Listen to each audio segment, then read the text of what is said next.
Welcome to the Neurodivergent Recovery Blueprint. For years, traits like rule following and sensory sensitivity were assumed to protect neurodivergent individuals from substance abuse. The data proves the exact opposite, showing that autistic individuals are 2 times more likely to develop a substance use disorder.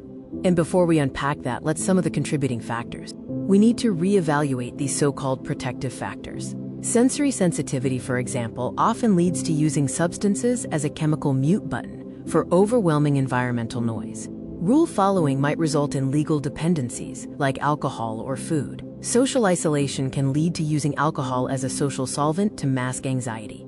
The anatomy of coping highlights 3 drivers of dependency: sensory overload, social masking, and executive dysfunction. These lead to coping mechanisms such as chemical numbing, chemical relaxation, and dopamine chasing, respectively. Substance use is often a biological drive to regulate. When the nervous system moves out of the window of tolerance into hyperarousal or hypoarousal, substances are used to artificially force the nervous system back into regulation. Substance use disorder is a disease that results from dysregulated attempts to keep ourselves safe and protect ourselves from pain. The impulse disconnect occurs when the prefrontal cortex, responsible for planning and pausing, goes offline during extreme stress. The brain then acts purely on survival impulse, making traditional restraint impossible. The post-school vulnerability cliff demonstrates a sharp decline in support after K-12. Formal services and peer structures disappear, forcing the brain to find entirely new coping mechanisms in adulthood, vastly increasing the risk of substance abuse. The coping to dependency spectrum ranges from hazardous coping, where substances are used to endure social or sensory friction, to harmful use, where it becomes the primary tool, and finally, to full dependency. The myth of consistent output illustrates the neurodivergent experience of boom and bust. Traditional recovery demands rigid consistency, which penalizes fluctuating capacity and sets up the neurodivergent brain for failure. Redesigning the recovery approach means moving away from traditional, rigid expectations and heavy reliance on willpower. Instead, ND-affirming recovery utilizes fluid, tiered routines, proactive environmental scaffolding, and plans for low-capacity days.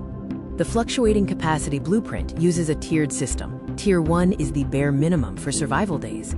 Tier 2 is the standard baseline. Tier 3 is high-energy boom, where hyperfocus is utilized to prepare for future low-capacity days. Hacking task avoidance involves identifying peak energy, reframing chores as gifts to your future self, lowering the barrier by starting for just 2 minutes, and then reaping the reward of a less burdened nervous system the next day. Structure momentum through temptation bundling, pairing high-friction tasks with a high dopamine special interest.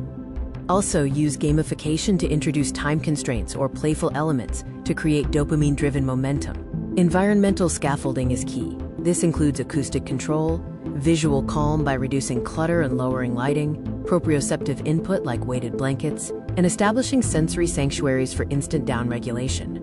Processing the invisible load requires engaging in active somatic practices. While removal from a stressor is good, it doesn't remove stress chemicals. The biological solution involves high-intensity movement, deep pressure, or vocalizing to manually close the stress cycle. The neuro-affirming blueprint for a regulated self relies on somatic processing, fluid expectations, and sensory protection. Radical self-acceptance is the foundation of recovery. Work with your unique brain architecture, not against it. If you are interested in learning more, you can become part of our private, online community. It is free. Click the button in the How We Are Different tab of our website